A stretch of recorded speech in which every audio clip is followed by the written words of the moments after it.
بسم اللہ الرحمن الرحیم۔ حدیث شریف میں ہے کہ حضرت صلی اللہ علیہ وآلہ وسلم کو کوئی رنج و غم پیش آتا تو آپ یہ دعا پڑھا کرتے تھے: لا الہ الا اللہ الکریم، لا الہ الا اللہ العظیم الحکیم، لا الہ الا اللہ رب السماوات والارض ورب العرش العظیم۔ ترجمہ: اس اللہ کے سوا کوئی معبود نہیں جو حکمت اور کرم والا ہے، اور کوئی معبود نہیں اللہ کے سوا جو بڑا حکیم ہے، کوئی معبود نہیں اس اللہ کے سوا جو آسمان و زمین اور عرش عظیم کا رب ہے۔ جامع ترمذی میں ہے کہ جب حضرت صلی اللہ علیہ وآلہ وسلم کو کوئی مصیبت پیش آتی، کوئی مشکل پیش آتی تو وہ یہ پڑھتے: یا حی یا قیوم برحمتک استغیث۔ اور بعض روایات میں ہے کہ آپ صلی اللہ علیہ وآلہ وسلم نے بعض اوقات فرمایا کہ غمگین آدمی کے لیے یہ دعا ہے: اللہم برحمتک ارجو فلا تکلنی الی نفسی طرفۃ عین واصلح لی شانی کلہ لا الہ الا انت۔ ترجمہ: اے اللہ، میں تیری رحمت کا امیدوار ہوں، تو مجھے میرے حال پر نہ چھوڑ ذرا بھی اور میری اصلاح فرما دے، تیرے سوا کوئی معبود نہیں ہے۔ اور حضرت صلی اللہ علیہ وآلہ وسلم نے اسماء بنت امیس رضی اللہ تعالیٰ عنہا سے فرمایا کہ کیا میں تجھ کو ایسا کلمہ سکھا دوں کہ غم کے وقت تم اس کو پڑھا کرو؟ اسماء رضی اللہ تعالیٰ عنہا نے عرض کیا کہ سکھا دیجئے یا رسول اللہ صلی اللہ علیہ وآلہ وسلم۔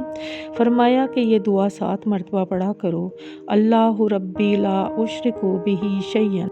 اور ارشاد فرمایا کہ دعائے ذوالنون یعنی لا الہ الا انت سبحانک انی کنت من الظالمین ہر غم و تکلیف کو دور کرتی ہے۔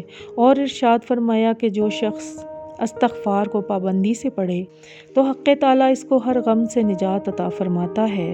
وہ استغفار یہ ہے: استغفر اللہ الذی لا الہ الا هو الحی القیوم واتوب الیہ۔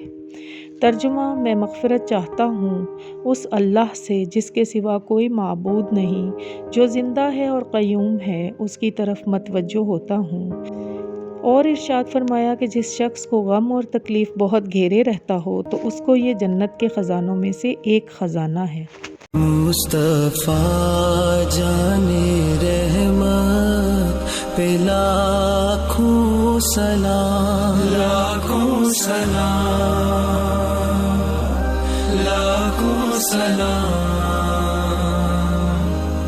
عرش تا فرش ہے جس کے زیر نگی۔ اللہم صل علی محمد وعلی آل محمد کما صلیت علی ابراہیم كما صليت على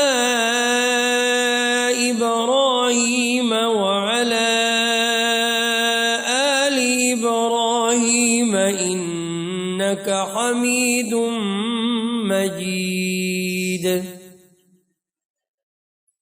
اللهم بارك على محمد وعلى محمد كما باركت على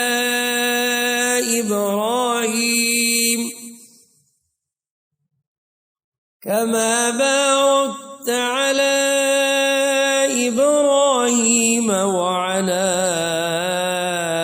آل إبراهيم إنك حميد مجيد۔